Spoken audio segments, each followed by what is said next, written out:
ETF index mutual funds నేర్చుకుని stock మార్కెట్లో రాణించాలనుకుంటున్నారా? వెంటనే ఈ నెంబర్కి కాల్ చేయండి. నమస్తే రమగారు. నమస్తే రమగారు, ఏదైనా మంచి కథ చెప్తారా? ఒక ఊళ్ళో ఒక గోపయ్య అని ఒక కుర్రాడు ఉన్నాడు. ఒక అవ్వ వాడు. ఈ పిల్లవాడు కొంచెం అమాయకుడు, అంటే మెతకవాడు. నిలదీసి అడగడం, ఏదైనా తేడా వస్తే తనడానికి రావడం, అలాంటి వ్యవహారాలు లేవు. పల్లెటూళ్ళల్లో కుర్రకారు సాధారణంగా నిలదీసి అడుగుతారు, అంటే టెంపరీగా ఉంటారు ఉండేవాళ్ళు పాత రోజులు. ఇప్పుడు ఎట్టా ఉన్నారో తెలియదు మనకి. ఏదైనా తేడా వస్తే నువ్వు నిన్న అట్లానో ఇవాళ ఇట్లా అంటున్నావు, అదేంటిదే, అలా మాట్లాడగలరు. నిలబడతారు వాళ్ళ కోసం వాళ్ళు. వీడికి అంత నిలబడ్డాను రాదు, స్టాండ్ తీసుకోవడం రాదు, కొంచెం మెతకవాడు అనమాట. అవతల వాళ్ళు గద్ది ఇచ్చారనుకో ఏమో లేని ఊరుకుంటాడు పిక్కమొహం వేసుకుని. అవ్వకి జాలిగా ఉండేది, అయ్యో వీడు రేపొద్దున ఎట్లా బతుకుతాడు అమ్మ నాన్న లేనివాడు అని జాలిగా పిల్లవాడిని కాచి కాపాడేది. అయితే ఏమైంది, ఆవిడకి అంత్యకాలం సమీపించేసరికి ఆవిడ ఏమందంటే, ఒరే నాయన, ఎప్పటి నుంచో మీ నాన్న పోకముందు నుంచి కడుపు కట్టుకుని కూడబెట్టాను, అటక మీద జాడీలో 5,000 రూపాయలు ఉన్నాయి. ఈ ఊళ్ళో నువ్వు బతకలేవు, నీ మెతకతనం వీళ్ళందరికీ తెలుసు, నిన్ను బతకనీరు, డబ్బులు లాగేస్తారు, పక్కనున్న పట్టణానికి వెళ్ళిపో. నువ్వు చక్కగా గేదెలని పోషణ అది బాగా చేయగలవు, మనకు పద్ధతి కూడా ఉంది. ఓ 10 గేదెలు కొనుక్కొని హాయిగా పాల వ్యాపారం పెట్టుకో, చక్కగా వ్యాపారం బాగుంటుంది. కొత్త చోటు కాబట్టి నీ మెతకతనం అంత తొందరగా బయటపడదు, ఆ పాటికి నువ్వు స్థిరపడిపోతావు. అదేలే, ఎవరైనా చుట్టుపక్కల ఇళ్ళ వాళ్ళతో మాట మంచితనంగా ఉన్నావంటే వాళ్ళు నీకు సపోర్ట్ చేస్తారు అని చెప్పింది. పిల్లవాడు ఈ గోపయ్య కూడా సరేనన్నాడు. కొద్ది రోజులు గడిచాక ఎప్పుడో అవ్వ నిద్దట్లోనే వెళ్ళిపోయింది. పిల్లాడు 4 చూసుకున్నాడు, చుట్టుపక్కల వాళ్ళందరూ చేరారు. మరి ఒంటరి పిల్లాడు కదా, సరే ఆవిడని సాగనంపారు. చుట్టాల పక్కల ఎవరో వచ్చి 10 రోజులు ఉండి వీడికి ఏదో కాచిపోసారు, అయిపోయింది. అంతా అయ్యాక పిల్లాడు ఏం చేశాడు, ఒకరోజు అటకెక్కి చూస్తే జాడీలో 5,000 రూపాయలు ఉన్నాయి. సరే అవ్వ చెప్పిన మాట నిజమేను, మెల్లిగా ఈ ఊళ్ళో నుంచి కదులుదాము అని చెప్పి ఏమనుకున్నాడు, ముందు పక్క ఊరు వెళ్ళటం, గేదెలు కొనుక్కోవటం అవన్నీ ఆలోచించుకున్నాడు. ఈ ఊళ్ళో ఒక శెట్టిగారు ఉన్నారు, ఆయన మహా గట్టివాడు, కొంచెం పీనాసివాడు అన్న పేరు కూడా ఉంది. అవ్వ ఎప్పుడైనా ఆయన దగ్గరికి చేబదులకు వెళ్ళటం, తర్వాత ఏమో ఏదైనా దాచిపెట్టాలంటే ఊరు వెళ్తున్నాను, ఇగో ఈ డబ్బులు నీ దగ్గర ఉంచుకొని ఈయన దగ్గర ఏదైనా బంగారపు వస్తువు దాపెట్టడం వాడికి తెలుసు. చిన్న చితగా వెండి బంగారం ఉన్నాయి వీళ్ళ దగ్గర, అవన్నీ ఆస్తి కింద ఉంటాయి కదా. అదే సరే ఈ అబ్బాయి ఏం చేశాడు, పట్నం వెళ్ళి ముందు ఒక ఇల్లు చూసుకోవాలి, ఏదైనా ఖాళీ స్థలం కావాలి, గొడ్లు పెట్టాలంటే ఖాళీ స్థలము గొడ్ల సావిడి కావాలిగా. అందుకని ఏమనుకున్నాడు, శెట్టిగారి దగ్గరికి 5,000 చేత్తో పుచ్చుకొచ్చాడు, చిన్న మూటలా కట్టి పట్టుకొచ్చి, ఏమంటే శెట్టిగారు, నేను పక్కనున్న రామాపురం పెద్దపట్నానికి వెళ్తున్నాను, మరి ఇల్లు అది చూసుకుంటా, అక్కడ గొడ్లు పెట్టుకోమంది మా నాయనమ్మ, అవ్వ అక్కడ చెప్పింది, నేను అక్కడన్నీ ఇల్లు అక్కలు ఏర్పాటు చేసుకుని ఎవరన్నా మారుబేరగాళ్ళని వాళ్ళని చూసుకుని వస్తా, ఈ 5,000 మీ దగ్గర పెట్టండి కాస్త అని చెప్పి సరిగ్గా అదే సమయానికి ఆ శెట్టిగారి ఇంట్లో ఏమైంది, శెట్టిగారి భార్య వాళ్ళ మా అమ్మ ఇక్కడికి రాబోతోంది. ఆవిడ రామేశ్వరం ప్రయాణం అయింది, వాళ్ళ అమ్మ శెట్టిగారి అత్తగారు. దారేపోతూ వీళ్ళ ఊరు దారిలో ఉంది, వచ్చి ఇక్కడ ఒక రోజు ఉండి కూతురు దగ్గర ఆ పైన యాత్రలకి వెళ్తుంది.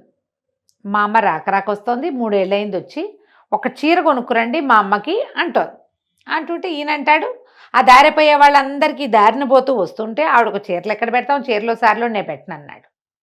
ఆవిడ, మా అమ్మ దారిపోయేది ఎందుకయింది, మా అమ్మ కదా, పెళ్ళే 10 ఏళ్ళు అయితే ఎన్నిసార్లు జరిపింది, మనకి పండగ పబ్బాలు జరిపింది, 3 సార్లు బట్టలు పెట్టింది, రాక ఈ ఊరు వచ్చి ఒక నిద్ర చేస్తే చీరన్నా పెట్టదు పెద్దదానికి, అంతేగా అని పెళ్ళామంటోంది. ఈయనేమో నేను అట్ట పెట్టనన్నాడు. ఈ లోపల ఏమైంది, వాళ్ళిద్దరూ మాట్లాడుకుంటూ ఉండగానే వీడు వెళ్ళాడు, మనవాడు గోపయ్య.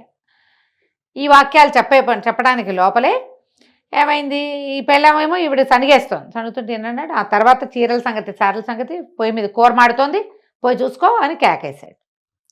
ఈ అబ్బాయి అక్కడే ఉన్నాడు, పొయ్యి మీద కూర మాడేటప్పుడు.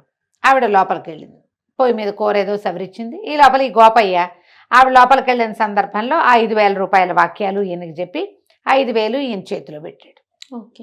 చేతిలో పెట్టేసరికల్లా ఈయన ఏం చేశాడు, అటగేలే ఏముంది, దిక్కులేని వాళ్ళకి ఏదో ఒక సహాయం చేయాలి, మీ అవ్వలేదు, పేద సాదాకి సాయం చేయడానికే కదా మనిషి అన్నవాడు ఉండేది అన్నాడు. అనేసరికి లోపల పెళ్ళాం, ఇట్లా దిక్కుమాల వాళ్ళందరికీ సహాయం చేస్తాడు, సొంత అత్తగారు పెద్దది రామేశ్వరం యాత్రలకు వెళ్తూ మన ఇంటికి వస్తే ఓ చీర పెట్టడానికి ఏడుస్తాడు చచ్చినాడు, అని తిట్టుకుంటూ ఏం చేసింది, కింద నుంచి ఒక కొండ ఏదో ఎత్తి పైన పెడుతోంది. ఎప్పుడైతే ఆవిడకి ఊహ వచ్చిందో ఆ కొండ ఎత్తి గోడకేసి కొట్టేసరికల్లా ఆ ఈ శెట్టి గారిది ఆ వంట చేసుకునేటిది ఒక పాక ఈ గోడకి నిండా నీళ్లు నా కుండ తగిలేసరికల్లా అది ఇలా వజవజలాడినట్టు కదిలిపోయింది. ఆ గోడను ఆనుకుని వాకిలి నడవా ఉంది. ఎప్పుడైతే ఈ గోడ కదిలిందో కుర్రాడు కంగారు పడి, గోపాయ్ ఏంటండి భూకంపం వచ్చినట్టు అదిరిపోతోంది, ఇట్లా అదిరిపోతుంది ఏంటండి అన్నాడు. అనగానే శెట్టి గారు చెప్పాడు, ఆ భూకంపాలు వస్తున్నాయో ఇవాళ రేపు ఈ పూట భూకంపం వచ్చింది అన్నాడు.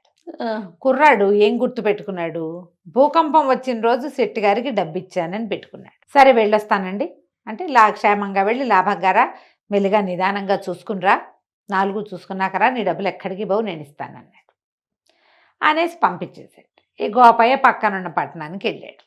వెళ్ళి ఇల్లు వాకిళ్ళు వెతికాడు. అద్దెకి ఇవ్వబడను అని చెప్పిన అన్ని ఇళ్ళు చూడగా ఏవి కుదరల. బాగా చీకటి పడే వేళకి చుట్టాలింటికి పోయి పడుకున్నాడు. 3, 4, 5, 6 రోజులు తిరిగాడు. తిరగక ఒకరోజు ఊరికి పెడగా ఉన్న ఒక ఇండిపెండెంట్ ఇల్లు ఈ అబ్బాయికి కనపడింది. కొంచెం పెడగా ఉంది, దాని పక్కన పెద్ద ఖాళీ స్థలం కూడా ఉంది.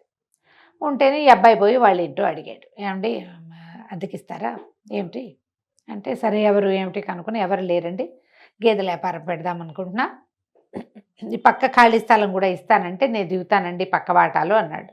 అదొక 3 గదుల వాట. ఆయన కూడా ఏం ఊరు ఏమిటి సేమ్ కులం అవి తెలుసుకున్నాడు.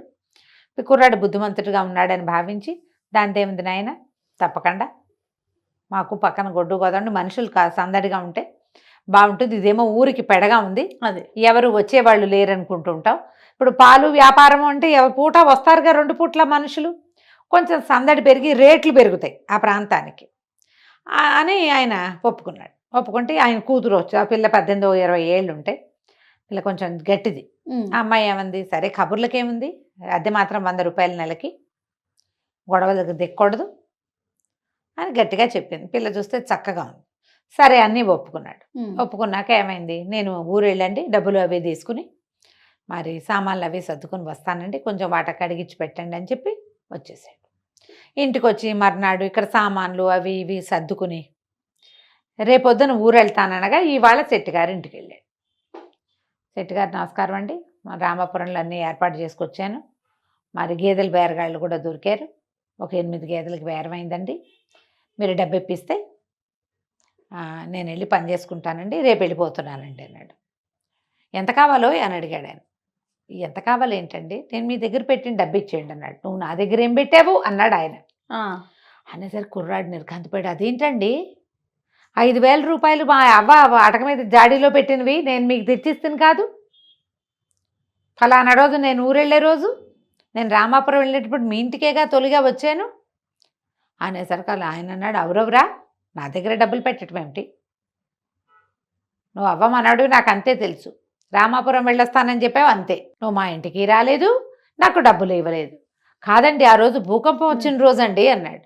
భూకంపం రావటం ఏమిటి అని ఆయన కేకలు పెట్టాడు. చుట్టుపక్కల అందరూ చేరారు. వీడు మెల్లిగా మాట్లాడుతున్నాడు. డబ్బులు తీసుకునే వాళ్ళు గట్టిగా ఎందుకు అరుస్తారు, డబ్బులు ఉన్నాయని అందరికీ తెలిసిపోతుంది, అదే కదా, ఇవ్వదలుచుకోని వాడు ఎంతైనా అరుస్తాడు అంతే. ఆయన పెద్ద పెద్ద కేకలు పెట్టాడు. చుట్టుపక్కల 5-6 గురేళ్ల వాళ్ళు చేరారు. పల్లెటూళ్ళు ఏమిటి దగ్గరగా ఉంటాయి ఇళ్ళు, ఏమిటి అన్నారు. వీడు చూడండి అవగారి మనవడు గోపయ్య భూకంపం వచ్చిన రోజు నాకు డబ్బు ఇచ్చానంటాడు, భూకంపం ఎక్కడొచ్చింది మన ఊళ్ళో అనేసరికి అందరూ కేకలేశారు. అదేమిట్రా అబ్బాయి మర్చిపోయినట్టు మాట్లాడుతావు, భూకంపం ఎప్పుడు వచ్చిందంటే, వచ్చిందండి ఆ రోజు భూకంపం అంటాడు. ఏం కలగన్నావో అని అందరూ ఎక్కిరిచ్చారు.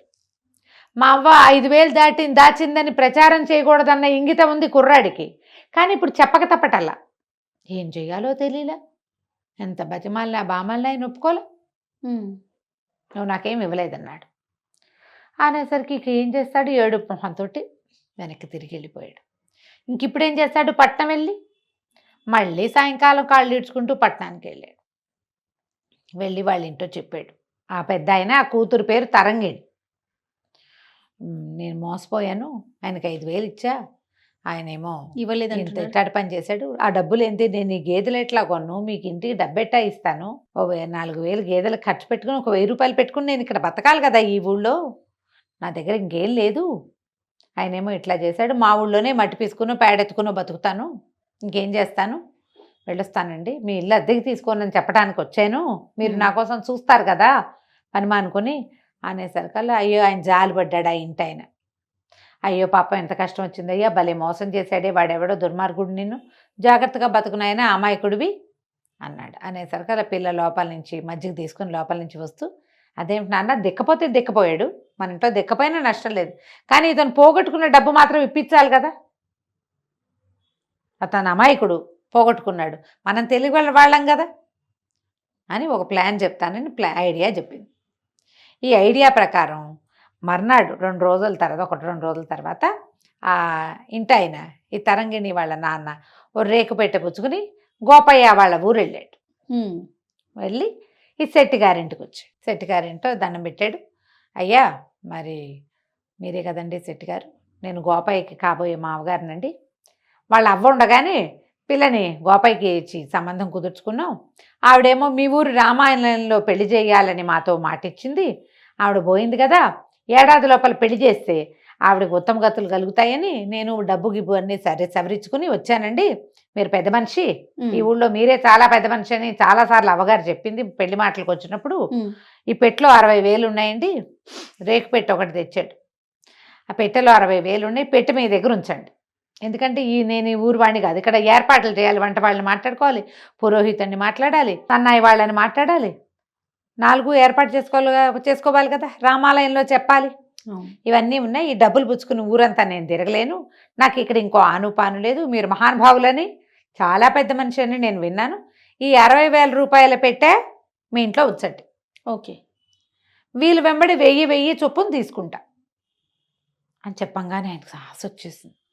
ఇంతకుముందు అప్పనంగా 5,000 నొక్కేశాడు, 60,000 పిచ్చి గోపయ్య వాడి వల్లే మళ్ళీ డబ్బులు వస్తున్నాయి అనుకొని సరేనన్నాడు. సరేనని ఏమేవ్ పెద్ద మనిషికి మజ్జిగ పట్టరా అంటే వాళ్ళ ఆవిడ మజ్జిగ చిప్పుకుంటుంది.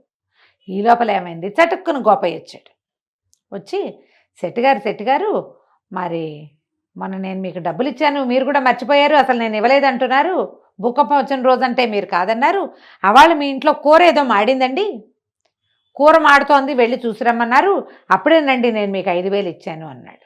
అనగానే శెట్టి గారి గొంతులో వెలక్కాయ పడింది. ఇప్పుడు డబ్బులు లేవు అని అనడానికి వీల్లేదు, కాదు అంటానికి వీల్లేదు. అనగానే ఏం చేశాడు, కొంచెం తిప్పుకొని ఆ భుజం మీద చెయ్యేసి, నాకు గుర్తుందయ్యా భలేవాడివి, నీ డబ్బులు నాకెందుకు, నాకు జ్ఞాపకం ఉంది, కాకపోతే ఆ రోజున నువ్వు ఎప్పుడైతే 2 రోజుల క్రితం, నిన్న కాక మొన్న కదా వీడొచ్చాడు డబ్బుల కోసం, నువ్వు వచ్చినప్పుడు ఓ జూదరి, ఓ తాగుబోతువాడు, ఒక ఏమంటారు ఇల్లు కట్టుకునేవాడు, 3 సిద్ధంగా ఉన్నారు డబ్బుల కోసం,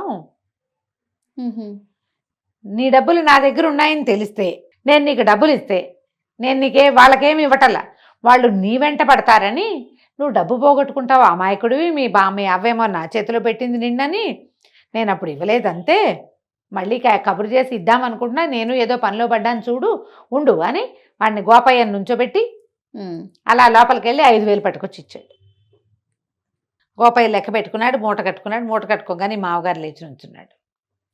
అదే సంగతి, ఈ అబ్బాయి పెళ్ళి ఇప్పుడు వద్దండి అంటే ఏమిటో అనుకున్నాను, ఇంత మెతకవాడికి నేను పెళ్ళనివ్వనండి, అసలు పెళ్ళే క్యాన్సిల్, పెళ్ళి లేదు ఏం లేదు, ఇప్పుడు మొన్న మీరు డబ్బులు ఇవ్వకపోతే వీడు తిరగబడి మీ మీద పడి కొట్లాడలేదంటే ఏమిటి అర్థం, ఇంత మెతకల్లుడు వద్దండి మాకు, అది పెళ్ళి లేదు ఏం లేదు, నేను వస్తానండి అని పెట్టపుచ్చుకుని వెళ్ళిపోయాడు. డబ్బులు పుచ్చుకుని గోపయ్య బయటకు వెళ్ళిపోయాడు, పెట్టపుచ్చుకుని పెద్ద మనిషి బయటకు వెళ్ళిపోయాడు. 5,000 పోయి 60,000 పోయినాయి. అది ఆయన నోరు తెచ్చుకుని చూస్తూ ఉండిపోయాడు. వీళ్ళిద్దరూ అదే ఒకే దారిలో నడిచెళ్ళి గోపయ్య వాళ్ళ ఇంటికి వెళ్ళి కాస్త 4 సామాన్లు సర్దుకుని ఆ గోపయ్యకి సహాయం చేసి బరువుగా ఉన్న పెట్టి తీసుకెళ్తుంటే ఆయన దిగులుగా చూసేట, బెట్లో ఏం లేవు, మామూలు బట్టలు పెట్టుకొచ్చారు.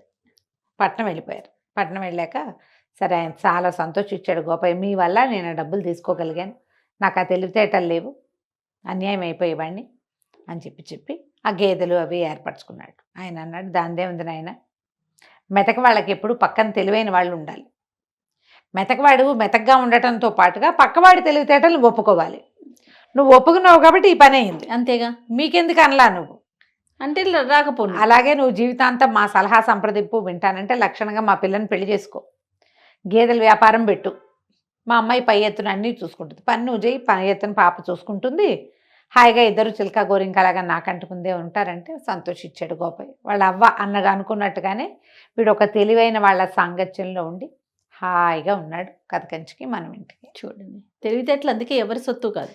ఎవరి అంతే సొత్తు కాదు. మనం ఒకటి తెలుసుకోవాల్సింది ఏంటంటే మనతో పాటు తెలివైన వాళ్ళని ఉంచుకోవాలి చేయ. వాళ్ళతో మనకి మంచి ఫ్రెండ్షిప్ ఉండాలి. వాళ్ళు మన నెత్తి మీద చేపెట్టేలాగా ఉండకూడదు. కాస్త జాగ్రత్త పడి మనకు అంత తెలివి లేదంటే తెలివిగా ఉన్న వాళ్ళతో ఫ్రెండ్షిప్ చేయి అది చక్కగా.